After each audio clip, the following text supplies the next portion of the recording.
नमस्कार। इजराइल और हमास का युद्ध चल रहा है। बहुत देर हो गया। अब तो शुरू में बहुत बार हमने कहा, लग रहा था कि बहुत जल्दी ये युद्ध खत्म हो जाएगा, बहुत सी कंट्री इसमें इन्वॉल्व हो जाएगी, लेकिन यूं यूं समय बढ़ता जा रहा है। इसका बहुत बड़ा इफेक्ट जो है मिडिल ईस्ट में पड़ रहा है और जो इंडियन ओशन है उसके ऊपर बहुत बड़ा प्रभाव पड़ रहा है।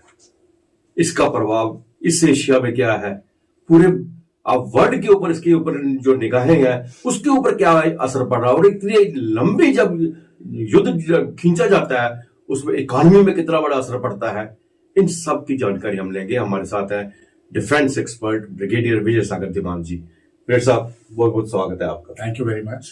ब्रिगेडियर साहब, पहले भी आपसे चर्चा हुई इसके बारे में बहुत, और हमेशा हम यही कहते थे कि जल्दी ही खत्म हो जाएगा, लेकिन युद्ध जितना बढ़ता जा रहा है उतनी ही ज्यादा प्रॉब्लम्स खड़ी होती जा रही है। इस वक्त क्या स्थिति है?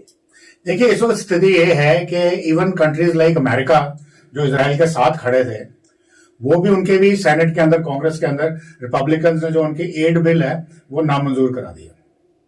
और ईरान जो है, मान लें कि रशिया भी उनके पीछे है, चाइना भी उनके पीछे है, वो अपने प्रॉक्सीज को आगे करके लड़ाई करवा रहे हैं। अब जहां तक इजराइल का सवाल है, इन्होंने कोशिश की थी गाजा को कैप्चर करने की आफ्टर 7 अक्टूबर। अभी देख लीजिए कितने महीने हो गए, 4-5-6 महीने हो गए, और ये गाजा स्ट्रिप है कितनी, यहां से लेकर मैक्सिमम सांबा तक, जो कोई बड़ी बात नहीं है। अगर आपके पास लॉन्ग रेंज मिसाइल भी हैं, आर्टिलरी भी है, टैंक भी हैं, हवा एयर पावर भी है, तो इसमें जीतने में क्या टाइम लगेगा।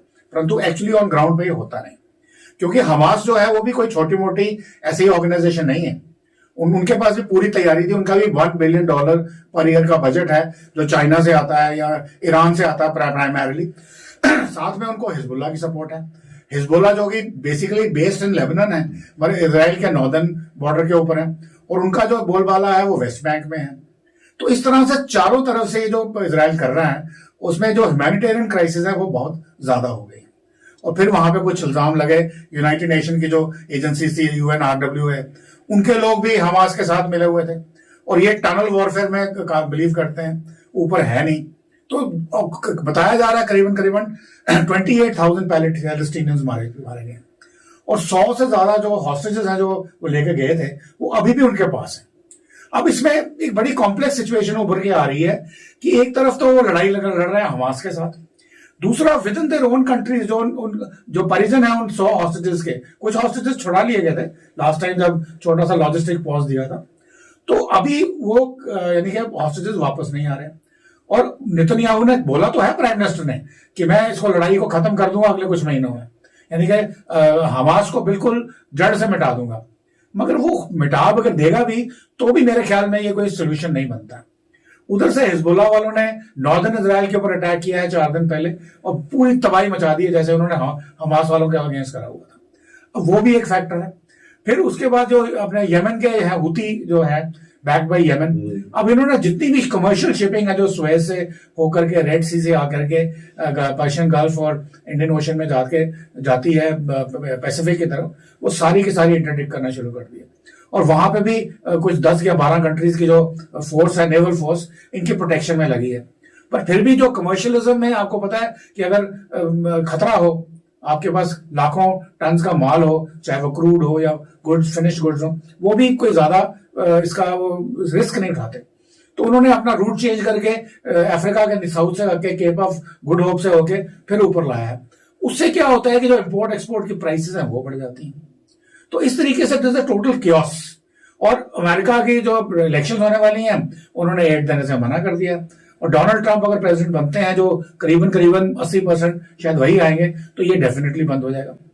तो इस तरह से ये सिचुएशन बड़ी एक किस्म की कॉम्प्लेक्स हो गई है। नहीं, एक तरफ से इजराइल बड़ा स्ट्रांग दिखाई दे रहा था, जिस तरह से वहां के पैट्रियटिज्म था, वहां के लोग उनके साथ थे, वो लग रहा था। लेकिन अब वहां की उसकी अंदर की जो प्रेसिडेंट के अगेंस्ट की जो बगावत है, वो उसके लिए खतरा पैदा हो गया। वो बगावत इसलिए है कि लोग कह रहे हैं कि आप इनफ नहीं कर रहे हमारे हॉस्टेजेस को छुड़ाने के लिए। अब वो सिविलियंस के सेंटिमेंट्स हैं, तो उसको नेतन्याहू कैसे हैंडल करते हैं। अब रफा के ऊपर वो उन्होंने बोला कि हम कभी भी अटैक करेंगे, रफा को 0 करेंगे तो हमास खत्म हो जाएगी। अब रफा में कम से कम 5 लाख लोगों की कैजुअलिटीज होंगी अगर ये ग्राउंड ऑफेंसिव करते हैं।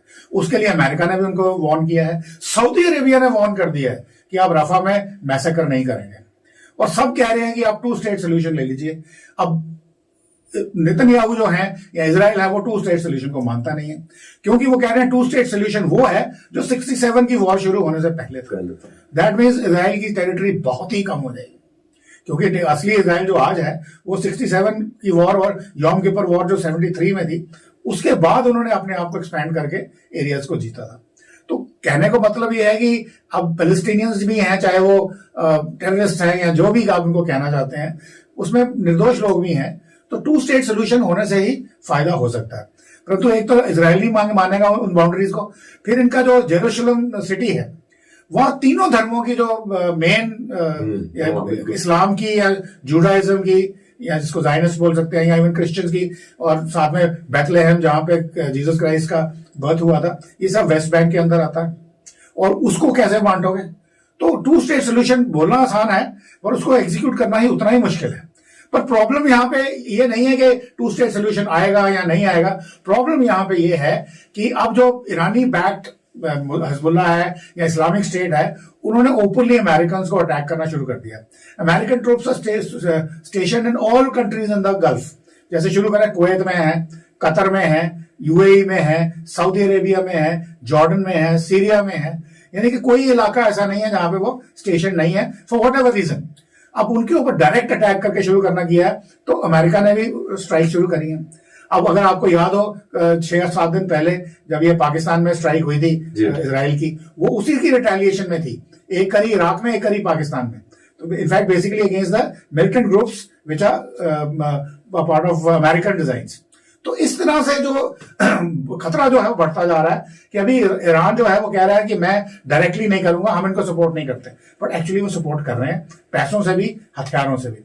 और ईरान की जो नजर आती है पॉलिसी वो ये है कि चुपचाप करके प्रॉक्सी से ही लड़ाई लड़वाते रहो और अपना यूरेनियम वाला प्रोग्राम जो है वो उसको पूरा कर लो। जिस दिन यूरेनियम का वो एनरिचमेंट हो जाएगा, अभी रशिया भी हेल्प कर रहा है, चाइना भी हेल्प कर रहा है, उस दिन वो आगे खुल के सामने आ जाएंगे।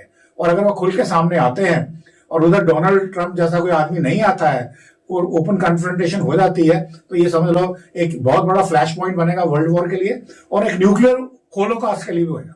मतलब कि हम शायद स्टोन एज में पहुंच जाएंगे अगर बचे तो।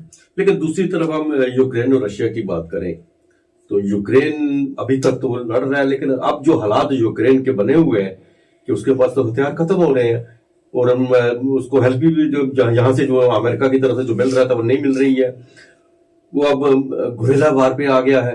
अब इस सिचुएशन में यूक्रेन तो बिल्कुल खात्मे पे है, लेकिन इसके साथ साथ इसका बाकी कंट्रीज के ऊपर भी प्रभाव पड़ेगा। देखो इसका भी ऑलमोस्ट रिलेटेड है।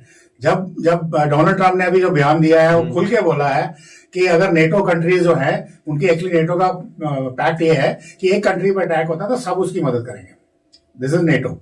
अब वो कह रहा है उसमें अब उन्होंने अपनी कोई कॉन्ट्रीब्यूशन, नेटो में तो आया नहीं ना यूक्रेन अभी तक, नहीं अभी तो नहीं आया ना, तो मैं अभी बताता हूँ ना, तो वो उसकी कॉन्ट्रीब्यूशन करनी होती है। अब कुछ कंट्रीज ने नहीं करी हुई। अब डोनाल्ड ट्रंप ने बोला अगर मैं प्रेसिडेंट बना तो अगर उस कंट्री पर अटैक होता है तो हम नहीं करेंगे, हमने उसको कंट्री को नहीं बचाएंगे जिसकी कंट्रीब्यूशन नहीं आई। अब उससे फर्क क्या पड़ेगा? अगर मान लो पोलैंड पे अटैक हो जाता है या जर्मनी में तो खैर अटैक नहीं होने चांस पे बहुत कम है, पोलैंड है, फिनलैंड है, छोटे छोटे जो कंट्रीज हैं या बाल्टिक स्टेट्स हैं जो रशिया कर सकता है, तो ये सिचुएशन एक बहुत ही कॉम्प्लेक्स सिचुएशन बन जाएगी। और जहां तक यूक्रेन का सवाल है, वो उनके प्रेसिडेंट जो जेलेंस्की है वो अभी तक समझ में इनको क्यों नहीं आ रहा, उन्होंने पूरा अपने कंट्री को तबाह करवा दिया। और रशिया अमेरिका ने तो सेनेट में तो बिल पास नहीं हुआ एड का, अब वो बाकी नेटो कंट्रीज को बोल रहे हैं कि आप हमारी मदद करिए। अब मुझे ये बताइए नेटो कंट्रीज के पास कितने हथियार हैं? हालांकि सबने अपनी डिफेंस स्पेंडिंग पर बढ़ाई है और वो भी कब तक चलेंगे अगेंस्ट रशिया, जिसके पास अपने भी हथियारों की फैक्ट्रियां हैं, ईरानियंस भी उसके साथ हैं, नॉर्थ कोरियंस भी साथ हैं, चाइनीज भी उसके साथ हैं। तो वहां पे भी अभी जैसे गुरिल्ला वॉरफेयर उन्होंने शुरू किया क्योंकि उनके पास ट्रूप्स हैं लड़ने के लिए, तो वहां पे भी उन्होंने गुरिल्ला वॉरफेयर में एक ऐसी खेप को तबाह किया है जो न्यूक्लियर हथियारों की थी या न्यूक्लियर के ऊपर बेस्ड थी, चाहे वो डर्टी बॉम्ब हो या रेडिएशन बॉम्ब्स हो। तो उससे रशिया ने कहते हैं आग बबूला होकर के उनके 18 शहरों को इंक्लूडिंग खार्किव से लेके नीचे ओडिशा तक 100% डिस्ट्रक्शन कर दी। अब इस किस्म की जो सिचुएशन है, अब नेटो वाले आगे रशिया के अगेंस्ट आते हैं या अमेरिका आता है कि नहीं आता है, तो वो भी एक मेजर फ्लैश पॉइंट बन सकता है। और नहीं आता है तो रशिया अपना जो है एक किस्म की एक और, यानी मैंने बोला ना ब्लॉक बन रहा है, Russia, China, north Korea, Iran, तो वो एक स्ट्रांग ब्लॉक बन जाएगा और फिर ये बाइपोलर वर्ल्ड आ जाएगी। और अल्टीमेटली वहां पे भी यही है कि जो रशिया और यूक्रेन जो है, they suppose to be wheat bowls of the world, यानी कि दुनिया में जितना भी गेहूं आता है वो यहीं से आता है। तो चूंकि उनके ऊपर रिस्ट्रिक्शन लग चुकी हैं, उसके भी दाम बढ़ गए हैं, तो ओवरऑल सारी इकोनॉमी तबाह हो रही है, चाहे वो वेस्ट एशियन वॉर हो, चाहे वो यूक्रेन वॉर हो। और अल्टीमेटली विक्टर आज की डेट में कहीं नजर आ नहीं रहा। मगर अगर विक्टर को कोई बंदा जबरदस्ती विक्ट्री हासिल करने की कोशिश करेगा, कहीं गलती से न्यूक्लियर बॉम्ब का इस्तेमाल हो गया, वही में फिर ये ultimately it's a major world war. Nuclear war के चांसेस ज्यादा बन रहे हैं। जिस तरह से हथियार खत्म हो रहे हैं, कंट्रीज खत्म हो रही है, शहर के शहर खत्म हो रहे हैं, लास्ट में क्या रहेगा उसके पास? तो फिर उसका कोई चारा नहीं रहेगा, वो न्यूक्लियर बॉम्ब्स को यूज करने की कोशिश करेगा। और जिसने भी करा वो गड़बड़ होगी। हाँ, अगर वो रिस्पॉन्सिबल पा रहा है, हालांकि न्यूक्लियर यूज करने वाले को रिस्पॉन्सिबल नहीं बोला जाता, पर फिर भी मान लेते हैं कि P5 है, जैसे रशिया है, अमेरिका है, ये रिस्पॉन्सिबल है। पहले ये थर्मोबैरिक बॉम्ब्स का इस्तेमाल करेंगे, फिर रेडिएशन बॉम्ब का इस्तेमाल करेंगे, फिर मे भी टैक्टिकल न्यूक्लियर बॉम्ब का इस्तेमाल करेंगे, यानी कि ग्रेजुअली चलेंगे, not like second world war की एक ही बारी में जापान को तबाह कर दिया था और वॉर खत्म हो गई थी। यहाँ ग्रेजुअल चलेगा, तो वो as it is leading to the holocaust of the world. तो ऐसा लग रहा है कि आने वाले दिनों में वर्ल्ड के अंदर बहुत बड़ा की उथल पुथल होने वाला है और पूरे देश की निगाहें जो है इस वार की तरफ लगी हुई है।